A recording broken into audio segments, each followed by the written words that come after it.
Hey everybody, it's Bust with Expedition Trial number 463. Let's see what turns up here. I'm sure it'll be a fun one. And okay, let's do this. We're going to draft this Taliyah today, and so it's been a while. If you're familiar with our tier list over on the ftpbus.com site, Taliyah has long lived at the bottom of the tier list. I think she has, kind of climbed her way up to tier 4 because there's just some like real turds that have to live at the bottom. But like from an archetype perspective, both of the Taliyahs have just been trash since the game's beginnings, and so I'm always up for a challenge. And so let's see what we can do with this Geomancy. We'll pull her up on the site just over here at ftpbus.com. On the front page, head down to the Expedition Helper, and then this little drop down box. Then we'll make our way to Taliyah and Geomancy. And so yeah, it pairs up with Malphite, and it's meant to be the landmarks deck from Targon plus Shurima. And so there's basically two flavors of landmark stuff. There is Targon Shurima, and then there is Shurima plus Lysandra and doing things with the Frozen Thralls. And so what we like tend to see over here out of the Geomancy side of things is it all tends to kind of like revolve around these Rock Bear cards, which I absolutely hate. These cards are just turds. It's like if you play it early, right? If you have a hibernating Rock Bear on turn 2, then it's not that bad. You get a 5/4 on turn 5 at the price of a little tempo. Whatever. That's kind of a thing, especially since you can interact with them, whether or not that's copying them with Taliyah or counting them down so that they happen a little faster. Sure, that's a decent deal. The problem with these is if you draw it on like turn 7, right? It's just essentially a dead draw when you pick up one of these in the later game. You have to wait 3 turns for the cards you just drew in the late game to actually do something. It's really a pain in the dick to get going. And so I concede that this is kind of like the thing that we have to chase down, but it's just not that good. So the landmarks I do like to go after, though, are going to be things either that are units that generate landmarks. So you have things like Rockhopper. We have things like, I don't think it actually even lives in this. Here we go. Unraveled Earth. The spell generates 2 Rockhoppers and replaces itself. Or we want the landmarks that actually replace themselves. And so we're going to find things here like Preservarium. That draws a card when we play it. And so those are the kind of cards I'm really looking for in terms of leveling up Taliyah and really getting her going. But we tend to find that you just like have to draft some of these Rock Bears and have to draft some of these whatever the 4-cost thing is called. So is it a rare? Where are you even at?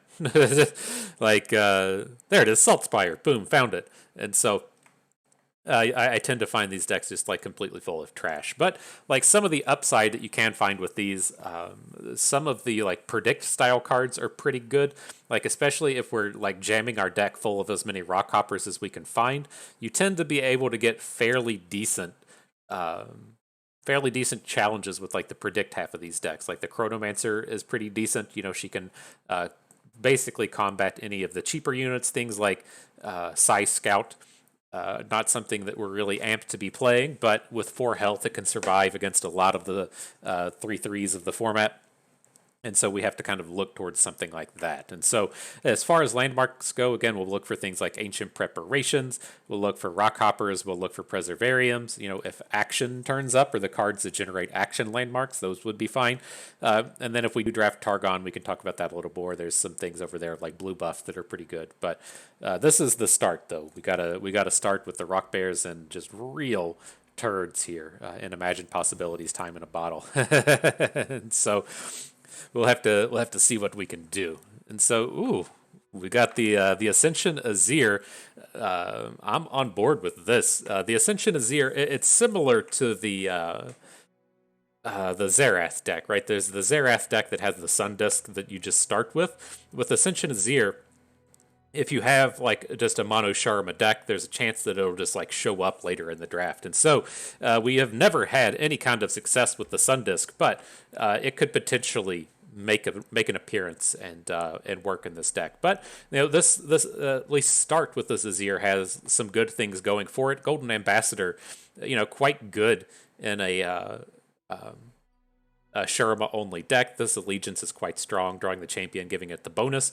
Preservationist is another pretty decent thing if we're stuck with those stupid landmarks we don't like. They can at least advance them a little quicker and get them on board and going. And so, all right, let's go with this. Go ahead and get your memes ready about Shurima and cards and Mono Shurima and all that kind of thing. We'll see what we can do here.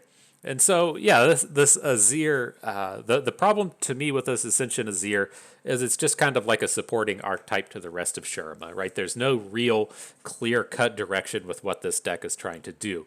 And so if we go back to that like Geomancy Taliyah archetype, while I do concede that it is shitty, you can like get the idea for what it's trying to do. You're trying to play landmarks, then you're trying to play countdown cards on the landmarks.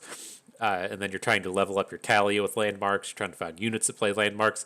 You can hear the word we're saying over and over again. We're just saying landmark, right? And so if you're kind of new to the game or whatever, you can still figure out, well, if I draft a bunch of cards that say landmark on them, I can probably assemble whatever this deck is trying to do. Now, the problem with this Ascension Azir is it has like some of the predict stuff in it. So, right, we're going to see this like Aspiring Chronomancer, and then it has some of the Sand Soldier type stuff. So here's like Emperor's Diaz. It has some of the landmark stuff in it. And so there's the Preservationist down here like we just drafted. And so there's nothing like really defining to this other than it's like, I've got some cards that help Shurima. And so we'll struggle with this a bit. It is nice to have it turn up. So maybe we do find a buried sun disk, and maybe we do find something like the Clock Hand, or we at least have an archetype that has some of these landmark cards in it we might want to find. To whereas if we were in something like the Action deck, right? Action doesn't have tons of landmark based cards in it. That's not entirely true, but you can kind of get the idea. It has cards that exist to support the landmarks built around kind of archetype, and so we'll see how that goes. The big thing I usually look towards with this though is the Golden Ambassador. I usually try to kind of evolve these into 3 champion decks. The downside to the Golden Ambassador and to things like Siphoning Strike are, say we're playing 3 copies of Taliyah and we play, the Golden Ambassador and draw another Taliyah. We can't play it, right? We just have that 2/2 +2/2 just like tied up in our hand. Kind of the same thing with Siphoning Strike. If we have a Taliyah on board, we Siphoning Strike something and it grows. Then we draw a Taliyah. She's just going to flip into, the landmark generation spell and not get any bonus from that +2/2. So I do typically look to play, say, like 2 Taliyahs and a Azir and a Renekton or something, or however they plan on turning out. We probably will try to turn this into a 3 champion deck if we get multiple copies of Golden Ambassador. But it's a little something to keep in mind out there. But we're definitely going to try and build towards Taliyah here today. So, okay. So, coming out of this one, this is just a very general pack. We're going to take the Chronomancer Psy Scout. Again, these are the useful kind of combat-centric units that we can find. I don't feel like I want to jump out into Targon. I really want to give ourselves the chance to find the Sun Disk. And if we have the Sun Disk, you have to be 100% Shurima, right? It's not like Golden Ambassador that's an Allegiance. You don't, look at the top card of your deck and see if it's Shurima with the Sun Disk. You just have to be 100% Shurima. So we're going to stay away from these other factions. All right. Well, not bad set here with the Magus Ascendant. We have the Rockhopper that generates the landmark, Bomber Twins generating a landmark. That all looks pretty good to me. Pretty sure the Bomber Twins counts as a Shurima champion until we get more Bandle City cards in our deck, which we're trying to avoid. All right, another, Rockhopper is the important one. This is what we're going for. Not amped about Construct of Desolation. I think the Ruinous Acolyte archetype is just too tough to pull off, but we'll still go after the Rockhopper. And here, again, no Targon. If we're getting a Weight of Judgment, we want the one with the Ancient Preparations, so that's a fairly easy take. Then here, this is an interesting set. This would be our 3rd Rockhopper, along with a pretty good card in Ancient Preparations, but there's also the Bomber Twins over here to the right. I think we're still stuck just picking up Rockhoppers. We do need to find some kind of top end. That's like historically where these Shurima decks fail, right? Ruin Runner is typically just it, but man, this is such a good collection of 2-drops in the Bomber Twins Rockhopper. I'm just going to go with those. Okay, all right. Well, the Desert Naturalist is always kind of nice in these decks. The most common and strongest way to use the Sun Disk is to just get it on the board and then blow it up with the Naturalist. But you do have lots of other targets for it in a deck like this as well. And so, very happy to have more Bomber Twins. The Naturalist is fine. Here, man, I don't want Kahiri. This guy sucks. Let's be real. This is not a good card. And so we'll let that one go. I'm going to take the interactive package down here to the right with the Siphoning Strike and the Ruthless Predator. Yeah, I was kind of interested in Sandkeeper, right? Just a 3/5 that can survive a vulnerable attack, but it's not really playing out. Here we got more Bomber Twins. Number 4, Rockhopper 4, Bomber Twins 4. This is how you pop off a landmarks deck. I think we're going to be able to get like Xerath as our third champion and really get this running. Ooh, all the Emperor's Divide. Damn, I thought it was just like the worst card in the game. that other 7-mana Shurima spell is just like easily the worst card in the game. What is this? Ascended's Raz? Level up all level 1 Ascended allies. So it just does stone nothing to our Taliyah. And then it would level up our Azir, assuming that you've actually drawn him and are able to use him or something. Whew, that card is bad. But moving forward, I'm just going to pick up these 4-drops here. These are, relatively meaty attackers, and we need some stats here. Like, if we want to get stats at this point, we're really just counting on Desert Naturalist to blow up a landmark, and so we have to pick up a little bit of something in terms of stats. Looking pretty good here with the Vagabond and the Profiteer.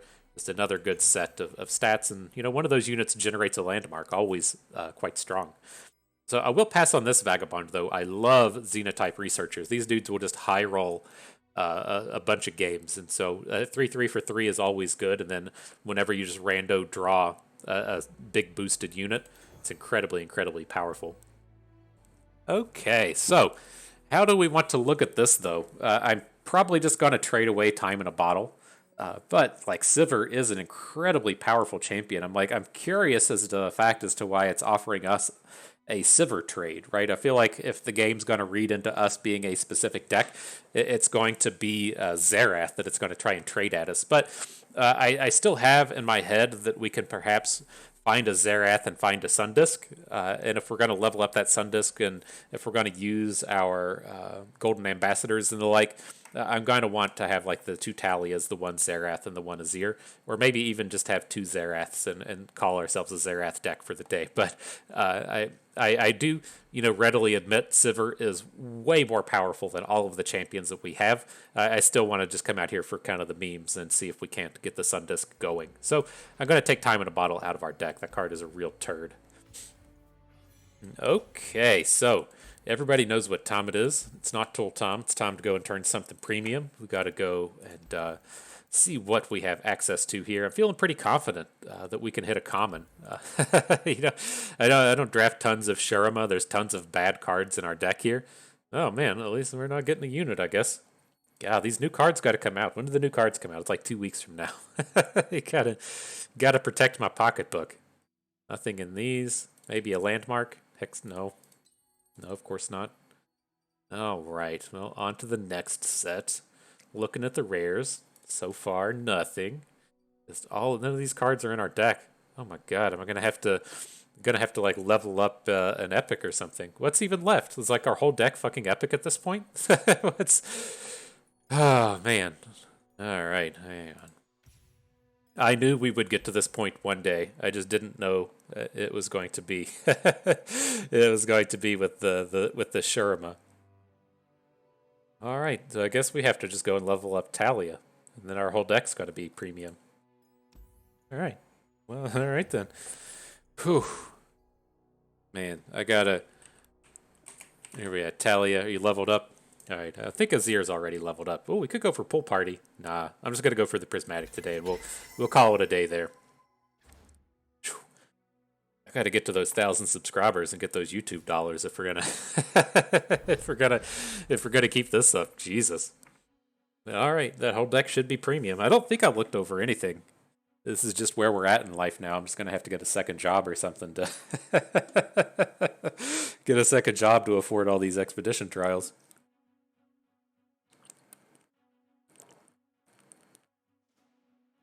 But This has turned out like relatively okay. We ended up with like a ton of the Magus Ascended style cards, which is the only good like landmark deck in my opinion, as to where you're just playing rock hoppers and cards you actually want to play, and then maybe Zerath comes down and kills some stuff. I've just never been a huge fan of this rock bear style theme. Maybe that's why it tried to trade the Sivir to us. Is kind of the idea behind Reputation Sivir is it pairs into LeBlanc, and you're supposed to be doing stuff with the 5 attack matters theme, and so that's easy to see within in Noxus, where there's just a ton of 5 attack units, and that's like readily built in. But for Reputation out of Shurima, you have to do it all with like the rock bears, and so yes, there is like the 6/4 for 4 dude, and yes, there is things like Ruin Runner, but in general, that like the idea behind that Sivir half of the archetype is to be using rock bears, and so maybe that's why I tried to send the Sivir our way. But all right, looks like we're going to be battling the Poro bot, unless the game just broke. Doing battle with the Poro bot. All right. I hope you're. Oh fuck, the Draven one. This one's always super strong.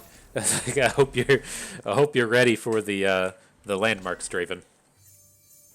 Okay, so I don't want to keep like all of this stuff, but I still want to like maintain the curve, and so I think I'm okay to hang on to the safe cracker here, and then just plan to go like 2, 3, 4.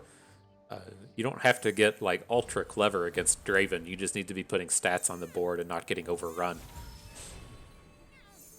Okay, so let's go with the Siphoning Strike. You just continue and play that on turn 5 if we need to. Okay. Brother out here discarding Legion Marauders. Wonder what that feels like. Has to feel good. Picked up the old Emperor's Diaz. Alright, and I'm just going to continue to go for the stats. I'm going to put down the Xenotype Researchers. I would rather,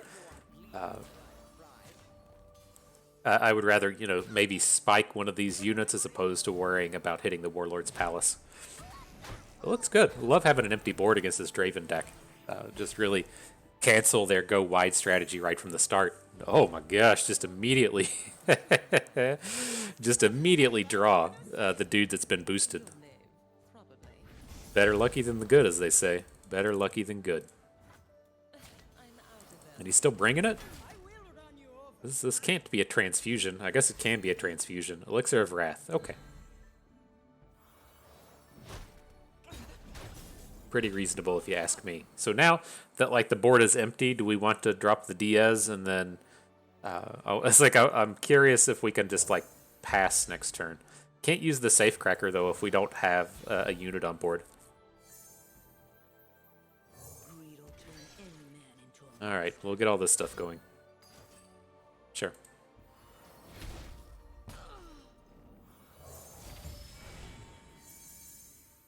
We can't just snatch up the Taliyah, but we'll take the slow road here and pick up the Golden Ambassador, and then have the Golden Ambassador draw us a champion. His board isn't like super threatening here. Hidden Stoke Henchman. Wow. I haven't seen this guy in ages. I had to stop and read it. Let's just get rid of this. I'm not dealing with him. Getting free copies of dudes or getting a value attack with that.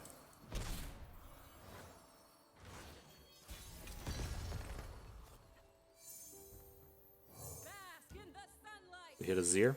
Perfect. No one's the wiser. My name will echo through the ages. And Shariza the Blade. Okay, looks pretty good. So the unit we would care like most about killing is Shariza. So that's who I'm going to give Vulnerable. So we should probably just give our small unit the bonus. And we could still attack with everything.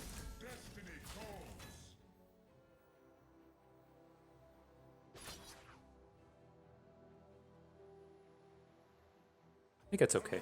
We're going to trade the Ambassador for the 2/1, but I think that's fine. Now we can drop this big Siphoning Strike on whatever Draven has to offer, and I think we're good to take over the game from that point. I can't remember if there's any like weird and strong epics coming out of this deck, but shouldn't have to worry about it. Boom.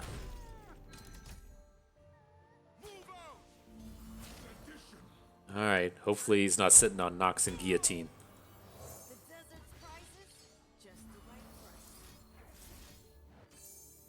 Give old Azir the boost.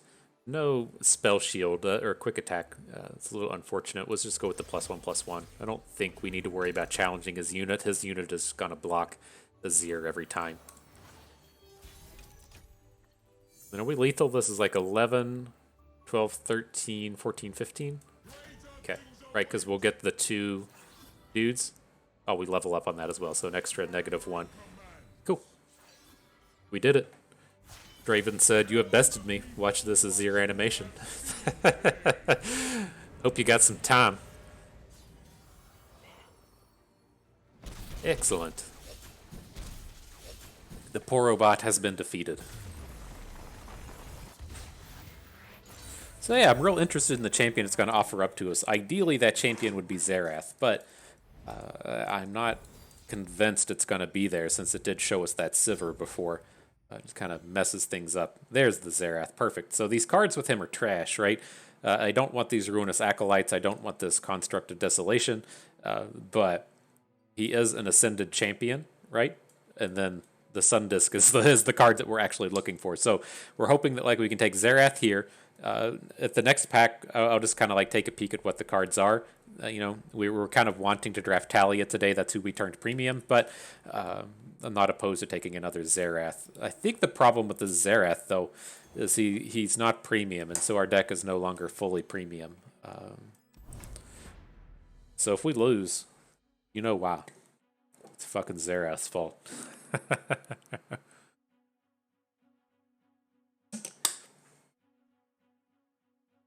But all right, hoping everybody's doing good out there. I realized I'd been forgetting to update the old New Year's resolution tracker down at the bottom of the screen. We did hit the milestone mark of the 10 pounds off the well down into the 240s now instead of being up in the 250s. Feels pretty good. So you know, if you're still out there doing your resolutions, cheers to you. Some more support. If you started late or faltered a little bit, it's okay. It's okay. We're still here doing it if you want to jump in. But got to get that. What is it at? 249.7, and I do it on the 7-day average, like like with the COVID trackers and stuff. It's just your body weight can spike something fierce. Like you can spike like 5 pounds up, 5 pounds down across the day, depending on you know how big a shit you took and how much water you drank. And so I found that average to be a reasonable way to kind of keep your sanity as you think you did really good one day and then you put on like 4 pounds on the scale the next day. That average keeps it nice. So feeling good. Trying to get down to 235 and then we'll take a break and then I'll see how much heart I have in me in terms of pushing myself down to 225. I used to live in that like 215, 225 kind of range. If I was feeling, you know, particularly spicy in the summer or whatever, then I would drop it down closer to 205. But definitely got too big after I quit smoking and all the COVID lockdown stuff. And gotta get healthy, as they say. A bench press, suffering, but it's technically getting stronger though. If you can like, it's one of those deals where if you can kind of like maintain the same weight, but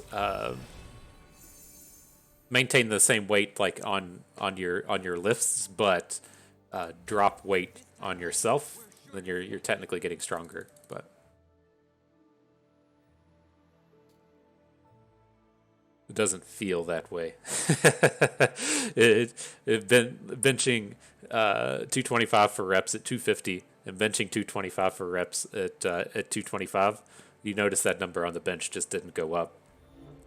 So yes, technically you're stronger, but it doesn't feel like it. You got to push it up 230, and then you feel like you've like you've moved some serious weight. But alrighty, all of that aside, back to the action here. I picked up the Rockhopper because I would want to interact with whatever their next unit is. Good chance their next unit is small and tiny because that's just what you run into with these Ahri-based decks. There's just no big units within the Ahri stuff, the Kennen stuff, or the Lee Sin stuff. And so there is like this very realistic chance that the only unit that they can play is either a value hook for the Aspiring Chronomancer, or it's something that like we would just want to kill. So if he like drops Ahri, we could kill it with the Rockhopper. And so I think this is a pretty good bro for this board. And then we'll see how they proceed from here. This is a space where I actually think Xerath has a lot of hope. You know, they tend to play a lot of 1 health units. They have all their Kennons and all their various. Very surprised to see that all of their Kennons and all of their Green Glade duos and the like, and so they have some real potential there. So let's just play it slow. We're going to be the control deck in this one. And so we'll look to Ruthless Predator on our next attack. We'll drop the Xerath here. We can start pinging things with this ability, starting with the Ancient Preparations next turn. Let's see where it gets us. The prep's just going to pop this Owlcat Spell Shield, but got to build up all of our advantages where we can.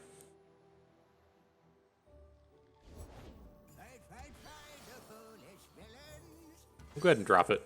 I ain't scared.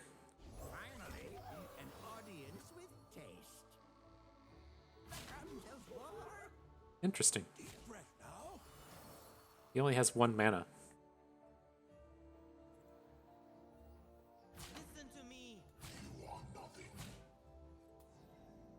So we're going to have a 2 health Xerath. I don't quite get this attack. Now our Xerath is going to pop the Balladeers, I think. When it's the same one, I guess it goes random, but we hit the one we were looking to hit.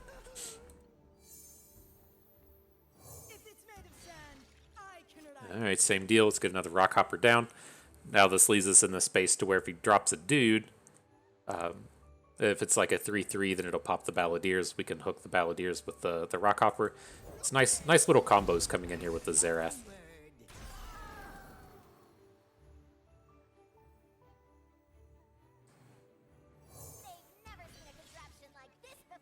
Ripper's Bay. That's a good one. Sarcasm. Ripper's Bay is not a good one.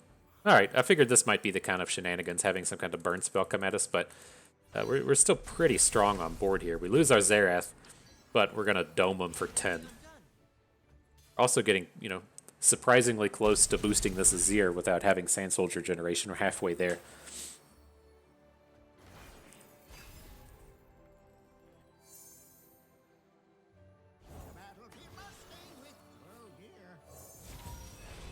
Alright, let's see. I think I just want the Golden Ambassador. We miss out on the elusive. Not a big deal, but I would like to start drawing up the champions. And a Rock Bear. Not bad. We don't really have the ways to drop the countdown, but I mean it's better than just drawing the actual dead Ripper's Bay.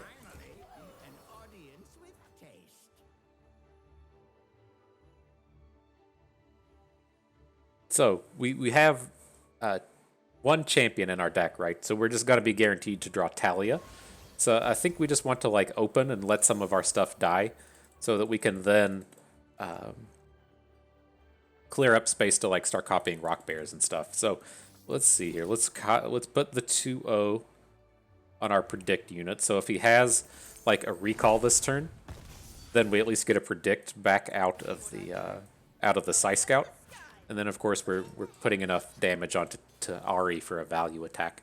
So wouldn't be surprised to see them play like Homecoming or some shit on the Taliyah, or on the Ahri. But this is still a pretty good round. Yep, killing some units. We're still super wide.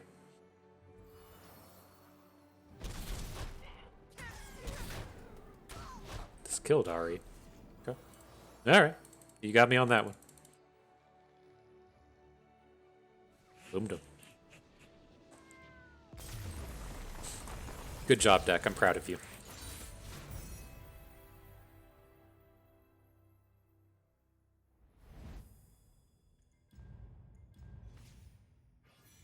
Okay, so what are we doing out of this one?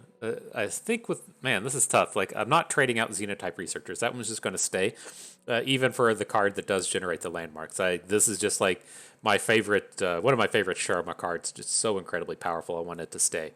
The Ruthless Predator, not that strong, but again, it's like one of our very few ways to interact. And a lot of our, like, we have 6 spells, but a lot of them are this shitty card.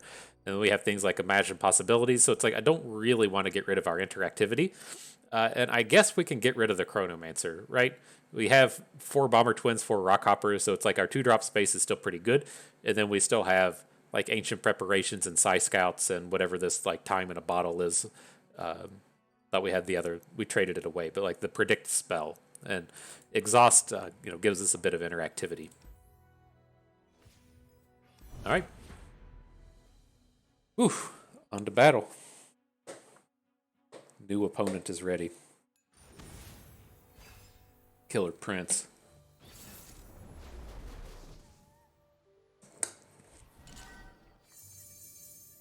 Bringing that purple rain on us out here.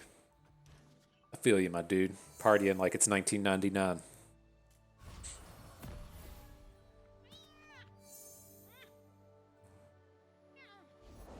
I feel like my channel is old enough to get those references.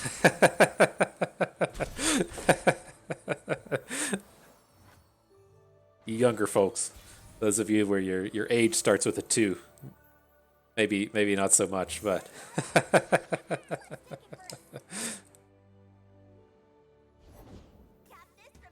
all right. How do we feel about just trying to take down this Yordle Squire? We don't have a good collection of cards to actually combat with that, but it's like, how slow do we really want to play this? We can do this kind of thing where we just like drop the Vacuran Vagabond and then play a Desert Naturalist. I think that's probably good enough.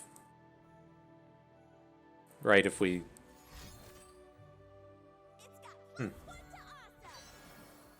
Oh, okay. He's trying to tick up Pantheon. He's like, the fuck are you doing, my dude? And a Zenith Blade onto the little fella.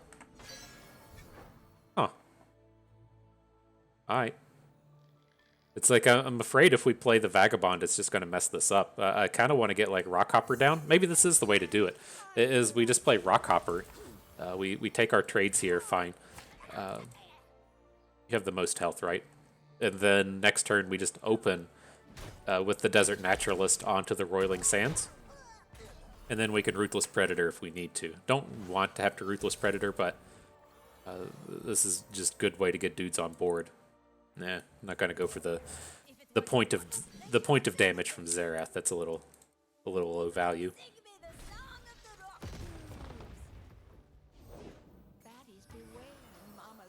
Is Vandal Commando worth a card? Probably. Let's do this. Give you 2-0, give you Vulnerable. So we've got the big boy coming in for the big damages. This has, potential for the Commando to combat Trick out of this, but like I think I'm pretty okay with that if that's the case. He can't add more cards to the board, and it's it's not the highest value unit he could possibly have, so I think that's fine. The new question starts to be, do we want to even fuck with this Rock Bear?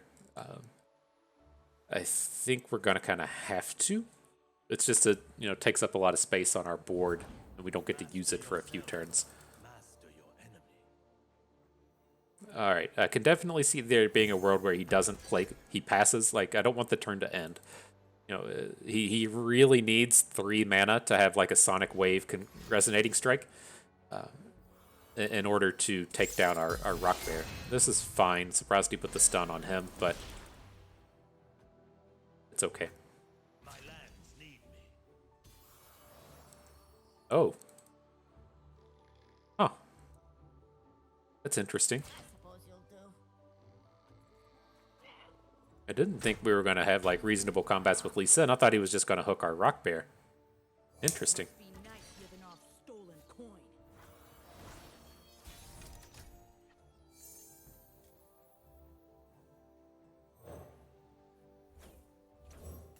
So do we, like, how do we feel if he has like a Sonic Wave now, right? To give him +2 attack and the barrier.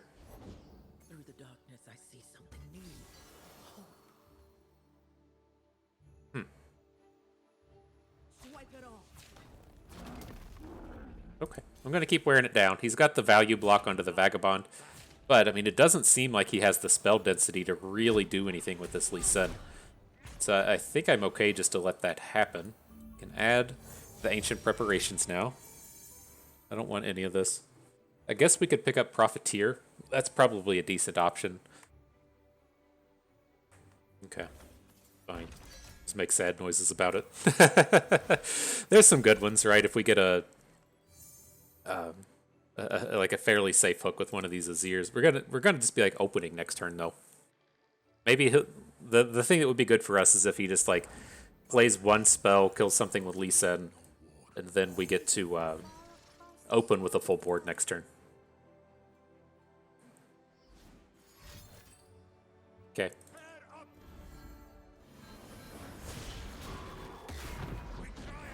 So he's actually got the Pantheon flip. No lifesteal. That's the only one I'm really worried about. Okay, that's fine. Seems like a horrible Lee Sin attack.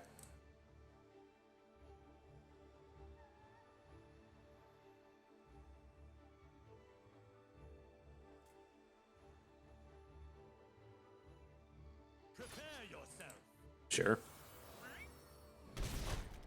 All right, so how do we want to do this? The big thing we're looking for off of this lucky find is Challenger, right? We can put Azir challenge onto Pantheon, and then we're coming in with all of these units. I guess the question is, do we get in more damage this way? Well, we'll generate the Sand Soldier with Azir. I think that's fine. Whereas we would get a Predict with the Psy Scout.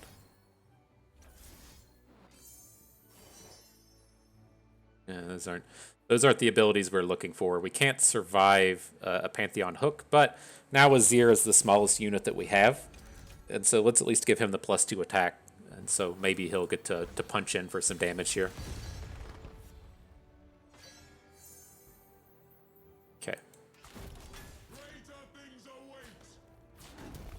Just keep trying to hook him. We can't hook this Pantheon. So it should be okay. Like, he could have a barrier lifesteal, which would be, kind of painful. Doesn't look like he has anything. Cool. You heard it here first. That was cool.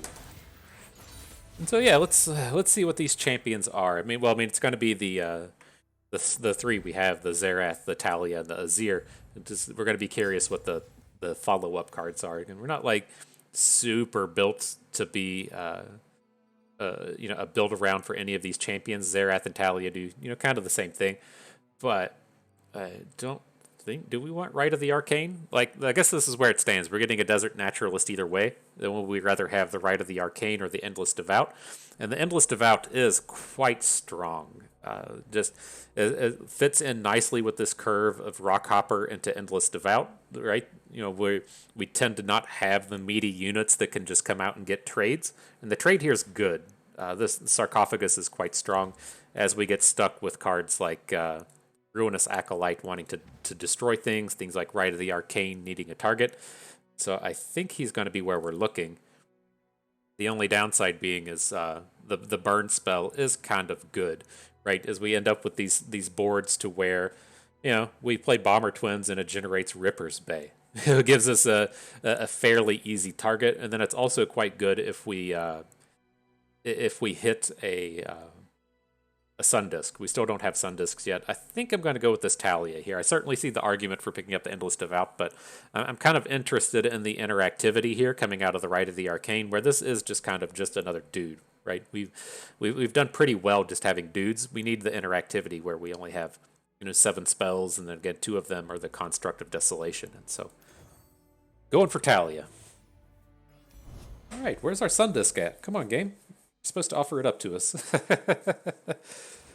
I forget it was the old dev that described how the Ascension archetype worked, and it had something to do with if you had Azir plus another Ascended champion, then there would be a small chance that that the Sun Disk would show up in the trade picks or something along those lines. Here, let's take the Rock Hopper. He's going to be good and interactive here early. But it wouldn't surprise me if the game didn't understand that Xerath was an Ascended champion. So maybe it counts, maybe it doesn't. This will be a pretty cool turn to see opponent play LeBlanc. He'd say, hey dude, I'm on board with that. So do we want to get the hook onto this? This is useful sometimes, to hook down the Trifarian so we can block kill it next turn. I think that we're just doing better at being the aggro here against this mono Noxus deck, which should never be the case, but I think this is working out nicely. There's LeBlanc. We can now just throw our 2-2 in front of the Trifarian. Sure.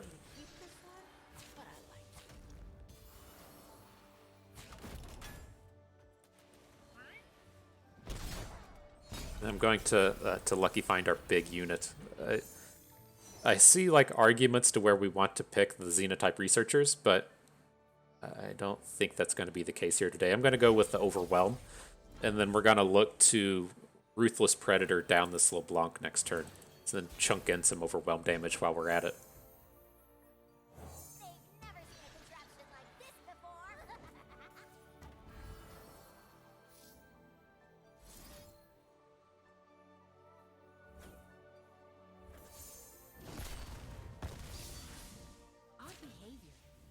So these can come in, do this, and this. Right, well, how close to lethal is this? 2? He can just block something and not be lethal, so let's take down the Trifarian while we can. Because we can fairly easily fill out our board here. He needs a Whirling Death, like, real bad. Falls to 1, okay. So we're just going to need to do our best to come out here and block everything.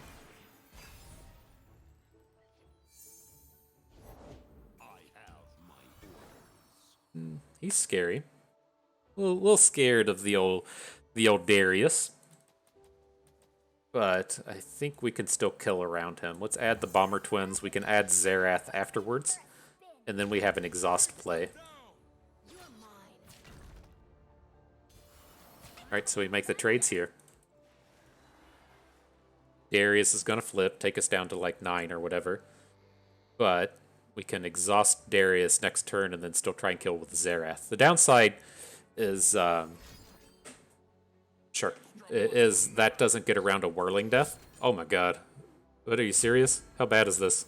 Taking us to 3.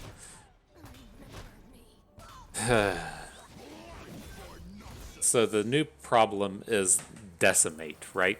He can beat us with Decimate. We can get wider than this stuff.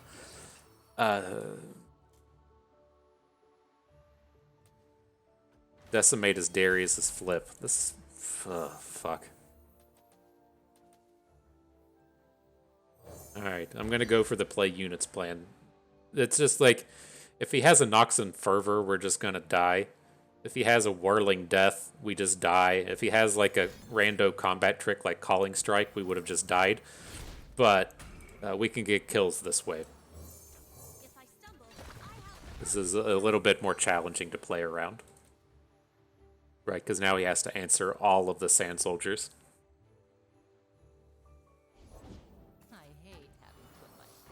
Okay. Oof. You just gotta squeeze your butt cheeks a little bit every once in a while. Yeah, you gotta squeeze them and hope. Say a prayer to your favorite divine being and hope it all goes okay. Alright, so what are we doing here? We could trade out Azir for action, but... you know, we're still gonna find that Sun Disk, so I'm gonna skip over that trade. With these, the Bakai is a bit of interactivity, but I think I want to hang on to both of these spells. Like, if you're saying, like, hey, do you want to trade a Preservationist for the Bakai? Then sure, I would take it, but again, like, we have just very few ways to interact with our opponent's stuff, and it's not like super situational for the Bakai, but I don't want to find ourselves in this spot to where he's only seen like 3 slays and just comes down as a dude, and so we'll skip over that. He has some of the better like Sherman top end since he does has Overwhelm. you tend to get to like kill a unit and then trade and maybe get in a point of damage or two, but I want to keep that Ruthless Predator here.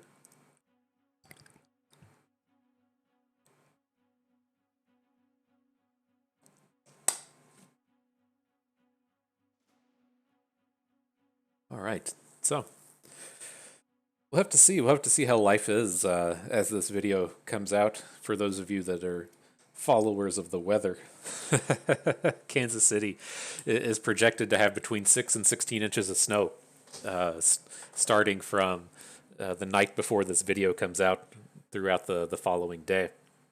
And so, don't worry about me. I've already got all of my my canned goods and my milk and my bread.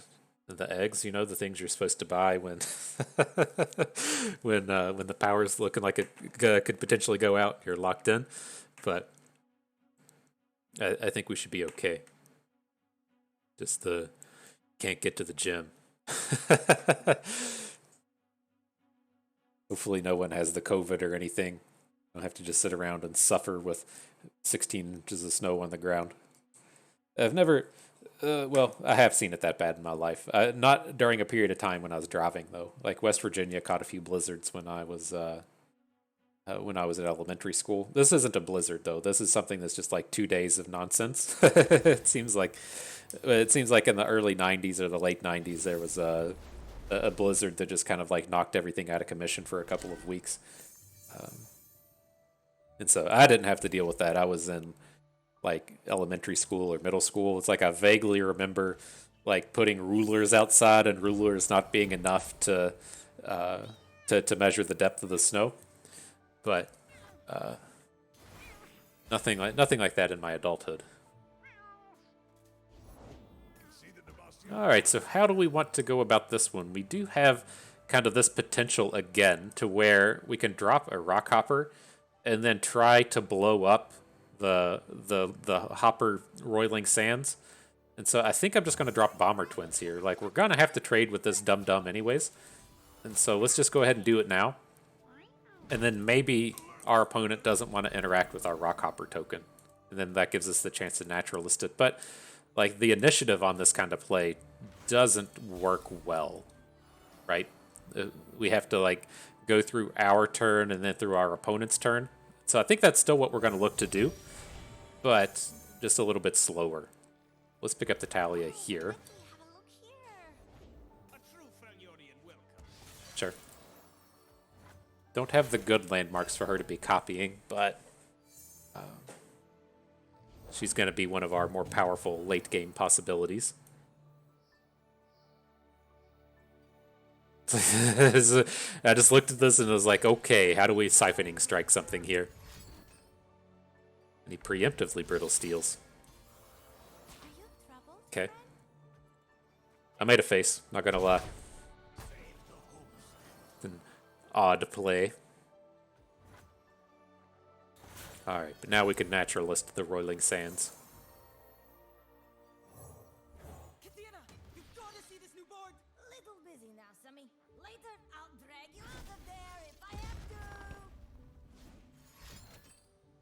Okay, just dropping these brittle steels everywhere. Come on, poor Obot, you're better than that.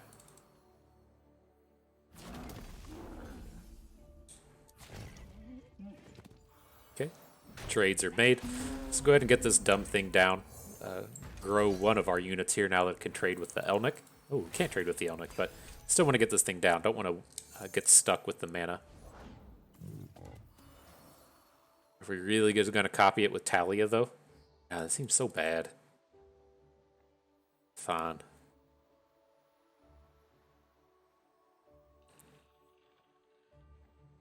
Maybe we just play Psy Scout. That just feels like so much better. Maybe we could predict into something. Xerath or Xenotype researchers. None of that's very landmark centric, but just pick up our champions.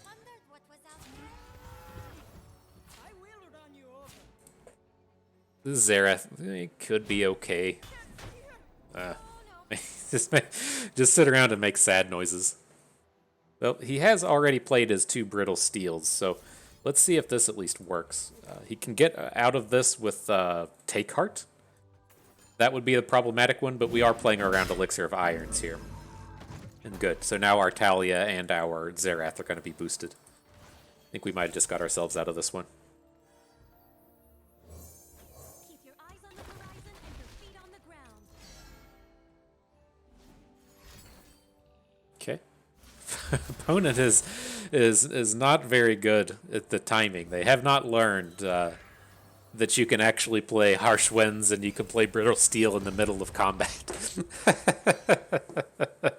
Somebody give Riot a call and let them know that their AI is doing some dumb stuff out here. Ashe is a little scary.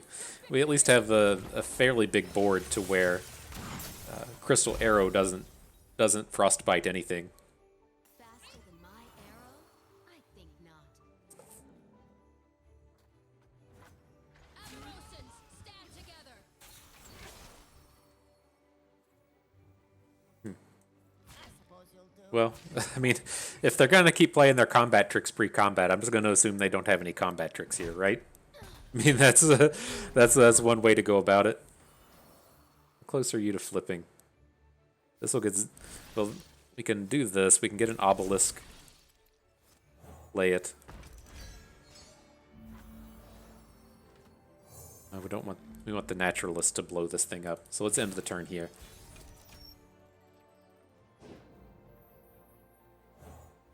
Well, look who decided to join us. All right, so that will flip Xerath. Then we can generate a landmark to flip Taliyah. We just have tons of stats on board now. I assume, given the way opponents kind of played, I have kind of started to autopilot this one, but I assume that he's just going to be like casting Crystal Arrow onto Taliyah or something, and yeah. Okay.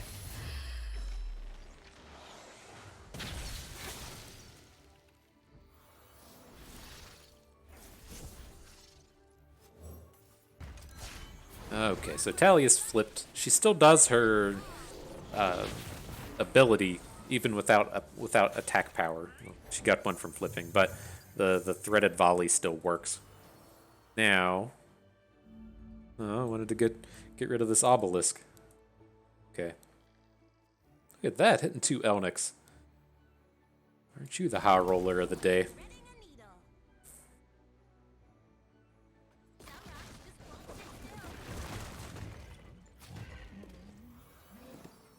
Okay.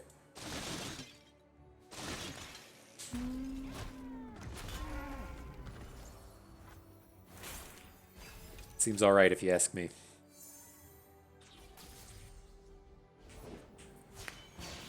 A little scarier. The spirit of winter awakens. Did we get a good one? Targon's Peak. No, we'll take the Catalog of Regrets. I don't think we're going to need the Rockfall Path. I mean, we could look to play Rockfall Path Preservationist and kill 2 units, but I think I'd rather just have, like, we don't have any way to use the Catalog now, but this is just like the highest power option out of all of these cards.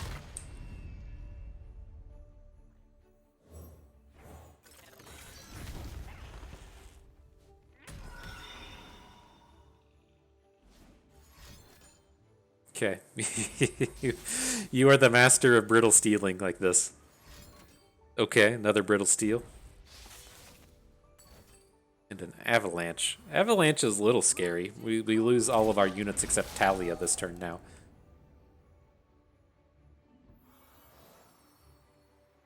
I wonder if he doesn't attack.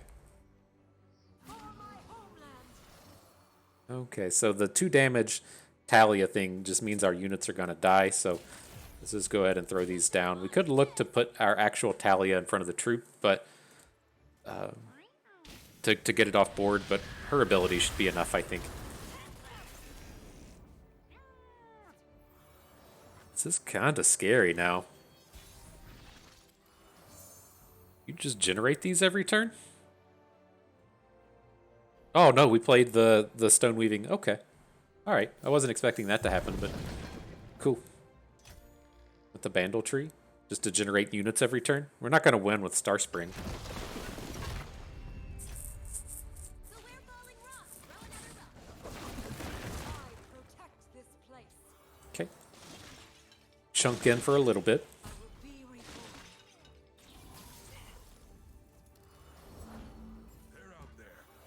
So we're going to generate one of these things like every turn of the game, though, right? So we can just generate a bunch of landmarks the rest of the way.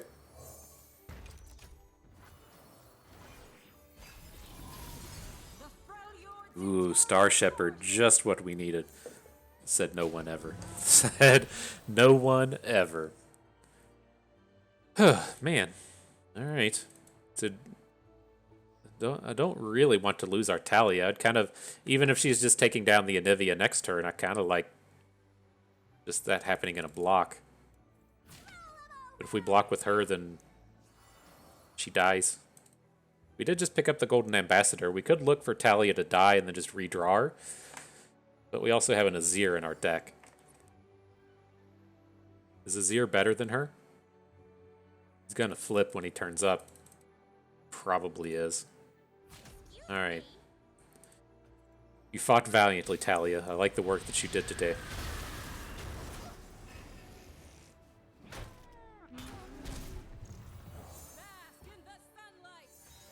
We got another Taliyah. It's interesting to just copy the Bandle tree to get another unit. I think I kind of like it. Point the way, and I'll make the way. Maybe one of these units won't suck. Ooh, Tusk Raider's definitely good. And Cytheria? Yeah, that's what we're talking about. Get them big boys down here. Big girls, I should say. Do we ever want to drop Cytheria over the Tusk Raider, though? It is slightly awkward on this board with all these landmarks. It's like I kind of want to overwrite like the catalog and then blow up the hibernating rock bear. It doesn't seem that great, though. Can still just do this. I think Cytheria is our unit for the turn. Soldiers to me. Alpha Wild Claw is a bit annoying.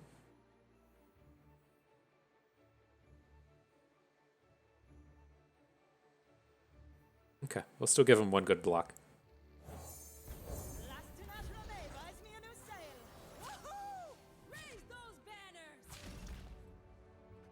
So the Sentry can only block our Cytheria. He's gonna have like a decent block somewhere with the Wild Claw, and now we can just drop some more blockers down on top of this. I think it's okay.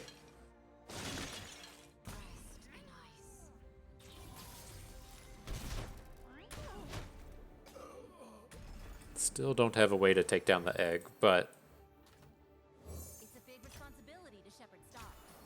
I think this is looking good. This is our time. much worse units than the turn before. Braum is a little scary, in that you can take Taliyah out of combat.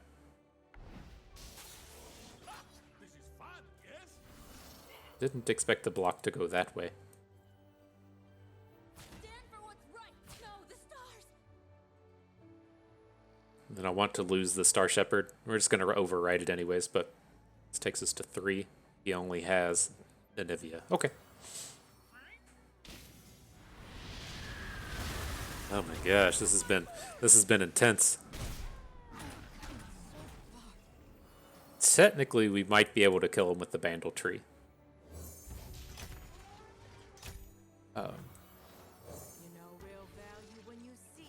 Have to see what turns up next turn.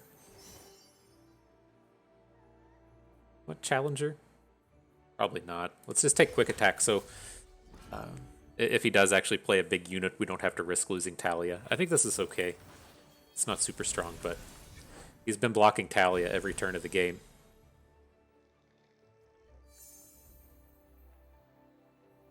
Gotta go with the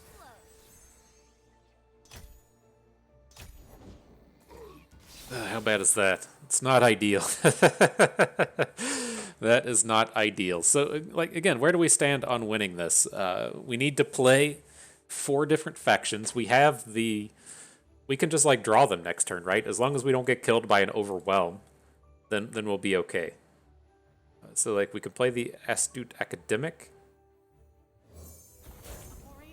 That's 1. Shadow Apprentice is our Ionia. That gets us to 8. So next turn we will generate the 2 factions that we don't have. Have we already played P and Z? Yeah. Let's go ahead and add another one. A little sloppy on those terms, but let's get some damage in. I assume he's going to block the Elephant with the Yeti. He's going to block Taliyah with the Nivea. And then hopefully we'll just kill him next turn with the Bandle Tree. What a fucking game.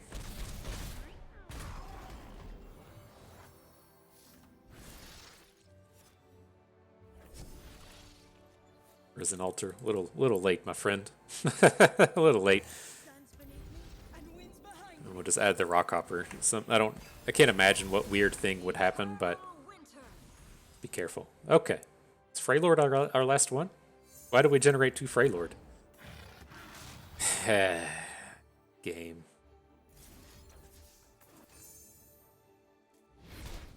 I guess it just says generate a faction you haven't done yet, and then it sees that we haven't played Freylord. Alright. I think we're okay, but just tell me we're not dead, game. Alright, we're at 1. Alright. So let's try this one more time.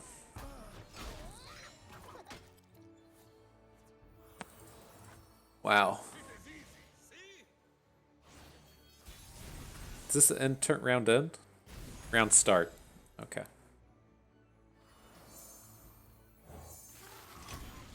Alright, so there's our 10th one. He just played Bloodsworn Pledge, so we win.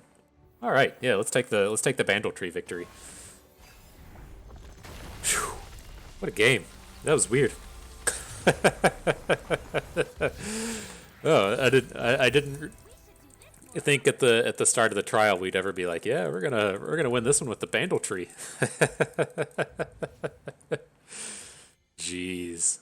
Okay, so here I think we can pick up the Profiteer over the Safecracker. It is nice, like on some of these turns, to where we can try and go for this ability, but it's felt fairly marginal in this deck, to where the Lucky Find can be kind of game breaking. So take it while we can. Yeah.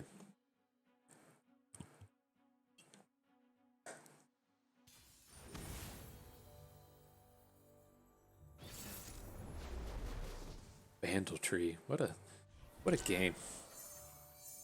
All right, so not a bad start. We can hang on to the Azir. He can maybe come out and block or something. that's a tall tale for Azir. But I think this will be kind of like similar to that last game, as to where we'll see if we want to play like Rockhopper on 2. We're not going to be super excited about it. And then if we need to pivot to playing him, it would be on like turn 4, so that we could Naturalist on turn 5. Then it's fine. Okay. My name will echo through the ages.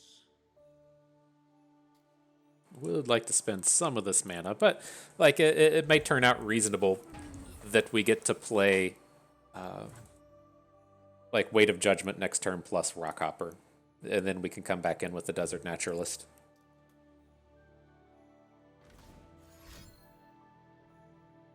It's gonna be lame. I don't know what this is, but it feels like it's gonna be lame. You heard it here first. Is it gonna be like Tall Tales, Death Ray? Sure. Analyzed the situation, came to the conclusion Death Ray is just fine.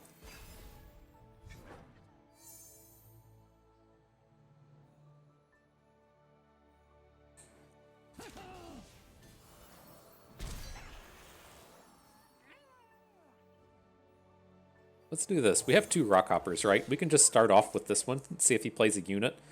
And if he doesn't play a unit, we can just add the second one. Do we just want to play the second one anyways? I don't think I'm as interested in that, but it feels like a pretty weak Weight of Judgment on a Mighty Poro. Can still do it this turn.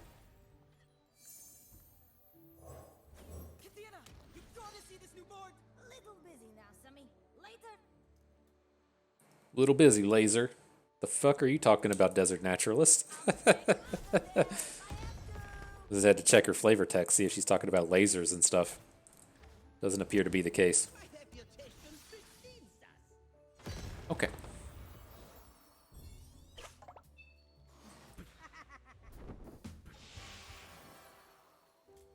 So not the ideal target for this stuff anymore. We can just take the trade onto the rock bear if we want. Oh, hang on. Just copied it. You don't have vulnerable anymore. What? Oh, the vulnerable goes onto the shady character and then it transforms into rock bear? I got you. Kind of lame, but whatever. I think that's a fair way to describe it. Kind of lame, but whatever. Got our Xerath up to 2 ticks.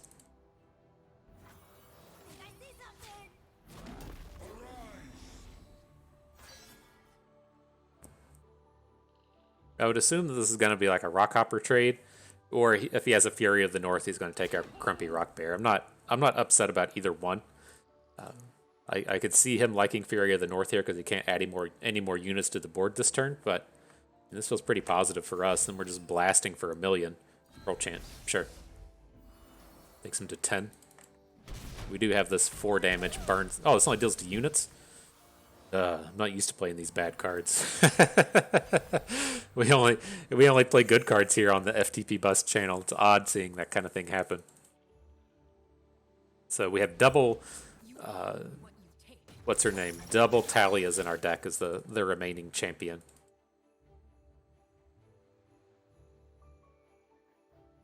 Do we want to pick her up? I was also considering just playing the Vagabond. Then we can perhaps Rite of the Arcane next turn.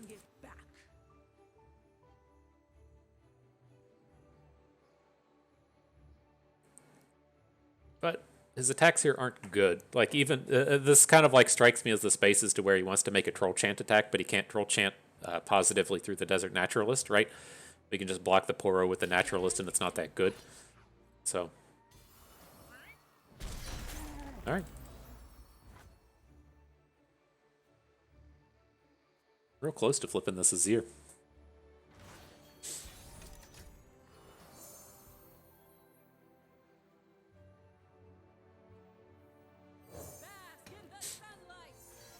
Okay, well, let's just get on board a little bit more.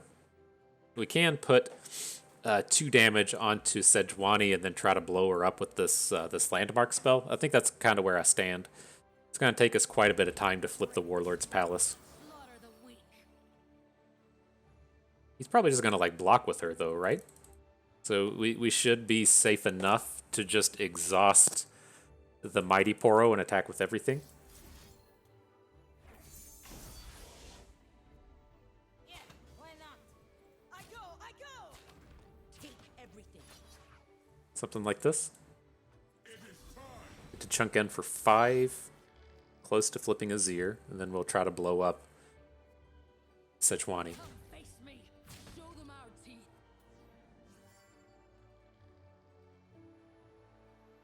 Still kind of feels like he's going to have a Troll Chant at some point, but I think this is okay.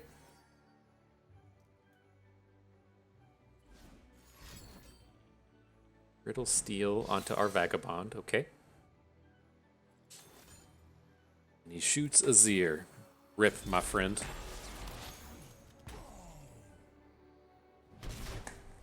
So I guess the new question I have is, do we want to just... We're still going to try and blow up Sejuani, but would we rather do it with this Ancient Preparations and then copy the Warlord's Palace with Taliyah? I think I'm kind of okay with that. Now this is the problem this deck has. Our top end's all garbage, and so we're just drawing garbage. I think like the Xenotype researchers might just be like the best draw we have. Like Siphoning Strike, Taliyah, Profiteer are good, but we'll just take this. I guess we could also just destroy the mana gem, right?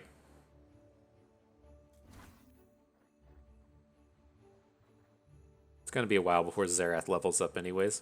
Because we do have this idea here where maybe we just play Taliyah next turn. She's gonna flip. We copy the ancient preparations, and then we just have a big open on the following turn. I think that's where we stand. Let's destroy the mana gem.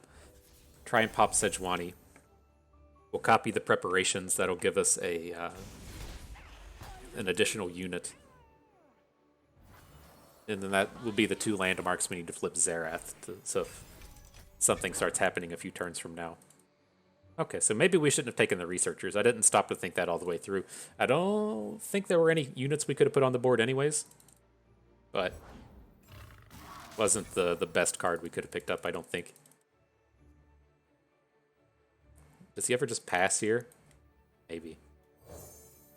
The only way that this is particularly bad is if he plays Caught in the Cold on our Taliyah, but she's big enough to survive an Alpha Wildclaw hit. She's going to be a 6/8 once she levels up.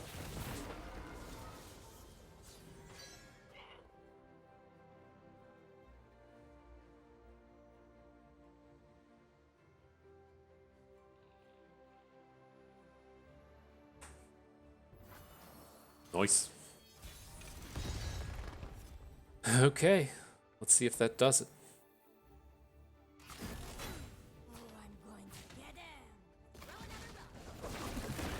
So it's like, assuming he doesn't have any cards in his hand, he has to block Taliyah with his 7/6 just to prevent the damage, right? If he blocks with the Poro, he's still going to take 4 damage from her. And then he should lose his 3/2 to something, and then have a good block on another unit, fall to 2. Yeah.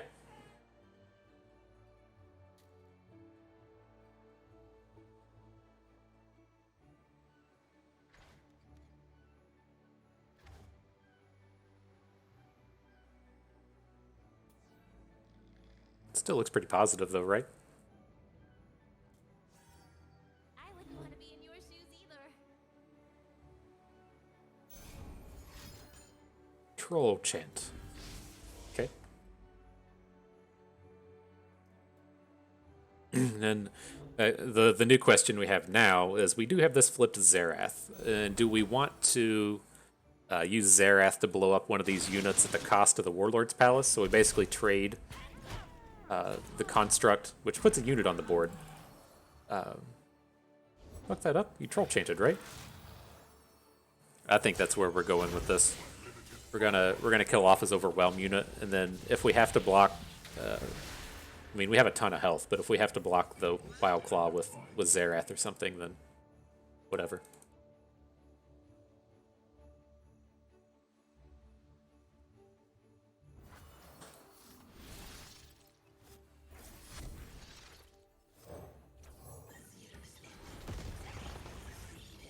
I wasn't strong enough. How do we ascend you? Where's the Sun Disk? Where's the Sun Disk at? Nowhere to be seen. If he attacks, we'll just take it. Not a big deal. NBD, I tell you. NBD. Gonna go ahead and play this thing. There is a world where he doesn't open, or doesn't attack. So let's get this thing on board. How do we feel about blocking this Alpha Wildclaw? I don't like it. Let's just go to next turn.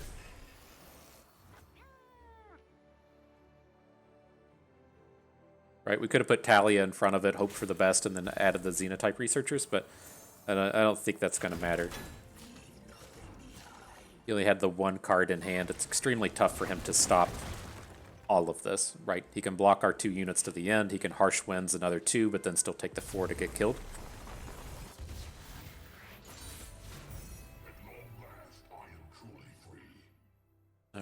All right. Let's get ourselves in that final battle. I knew you Shurimans could do it. So how do we feel here? If you've destroyed 4 landmarks, make all of your champions big. That is really nice. The downside here is that the Golden Ambassador actually comes out and draws the champion, right? So we're trading boosting everyone at the cost of not being able to draw. And I think I'd rather just draw the champion, right? It's not like the hardest for us to flip the champions, but it's not easy either. So I'm going to let that one go. Hang on to the Weight of Judgment and the Exhaust. Got to keep our interactivity. We don't want Sivir. We've already talked about that.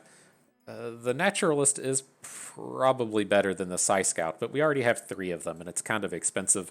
I'm going to keep away from that. I will get rid of this Ruinous Acolyte, though. I don't like this unit. Don't really like Saltspire, but I like the Acolyte less. Here, not trading our Researchers. This is just skips across the board. The Preservationist is at least kind of meaty. And I do like the Ancient Hourglass, though. Maybe we'll pick this up. We do lose a bit of our top end, but it's nice to protect our champions with. All right, I'd much rather probably trade with Weight of Judgment, but this is fine. They're trying to give me Sivers. Definitely would have rather traded Psy Scout for the Hourglass, but maybe we do trade this one. I think this is good. And then the last one, we can pick up a Siphoning Strike. Cool. All in on the old champions. All right, let's get to it. Not bad, not bad. We've had a fair amount of success with the Shuramans today. No Sun Discs, which is a little disappointing. We tried our best to get them to show up, but it's the way the cookie crumbles sometimes. See if we face the Poro bot for the 3rd time on the day. I was wondering if it was like a patch thing. I thought there was supposed to be a patch today. I don't think it's come out yet, or I don't know, maybe it did. I thought I got like I loaded the game, and then it came up on some like big loading screen that never progressed, and then like closed out and reopened it, and it loaded normally. But then we played Porobot first, and so I just wasn't like super clear if I updated to the new patch or if I'm still stuck on the old one and playing against mobile players or something. Like I don't know what's happened with this one, but it was kind of odd the way this came about. Now we got to find us a final battle mate here. We'll wait till this gets to 115 and cancel, and then if we don't find an opponent on the second one, we'll just battle the Porobot. Got kitties out here, though. Kitties ready for pets and stuff.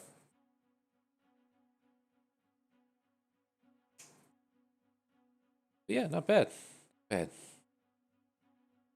We can talk about football if you want. I think that's why people come here. Tom Brady retired today. It's official. It's the end of the football chat. I'm sad. I was hoping we'd have some another year of Tom. I think my analysis was spot on for those of you that do follow football. If you saw Tom's his retirement announcement, he was wearing his Tampa Bay outfit and the announcement.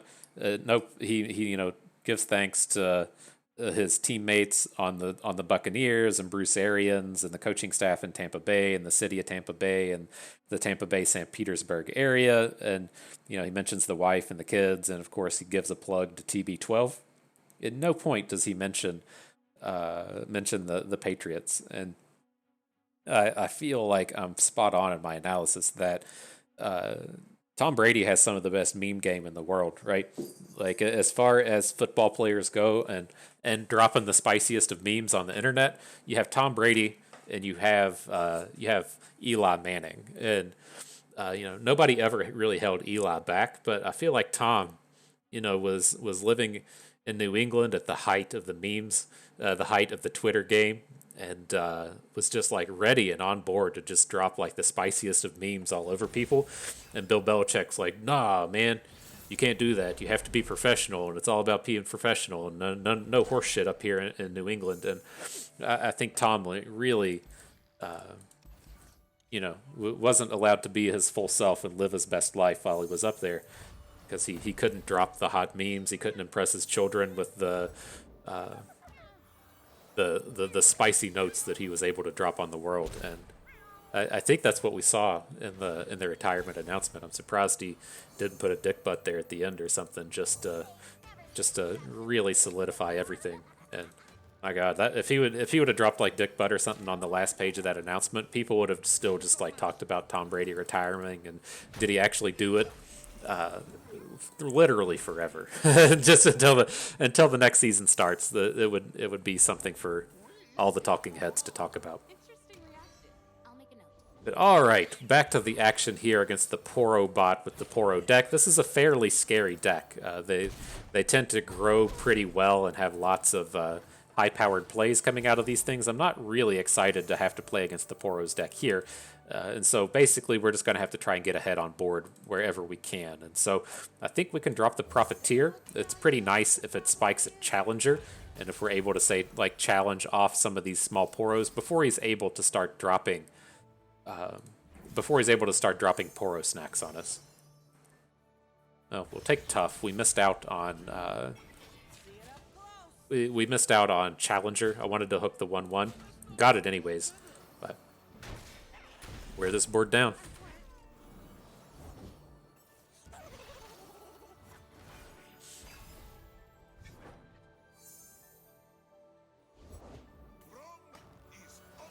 Grom is on the job.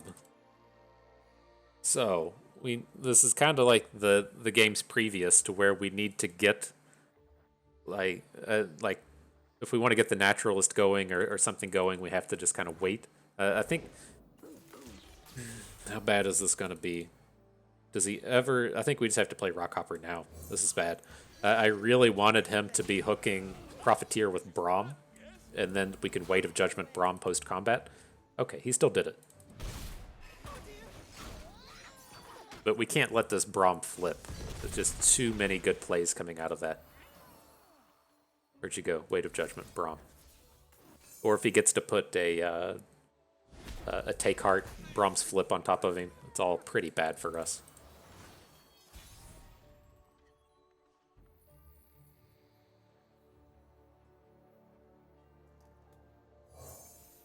Okay, gotta make the big units here.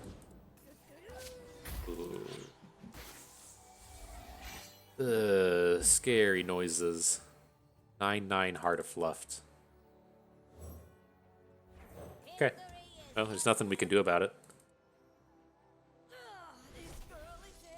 Just gonna slam in with everyone.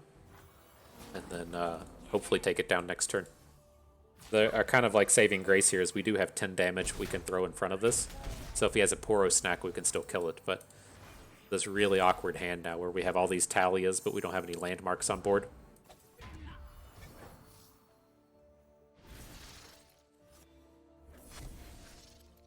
Rockfall Path, though. Ooh, that could be big.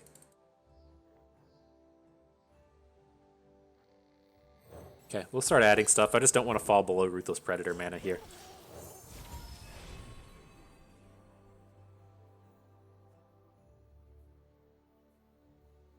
Where do we go for Xerath? I could see Xerath being okay. He's gonna flip off of, like, on the next turn.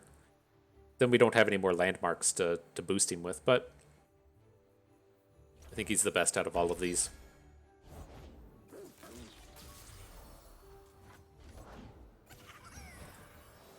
Okay.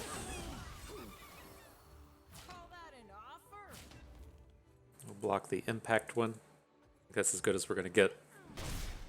Oh, are we just dead?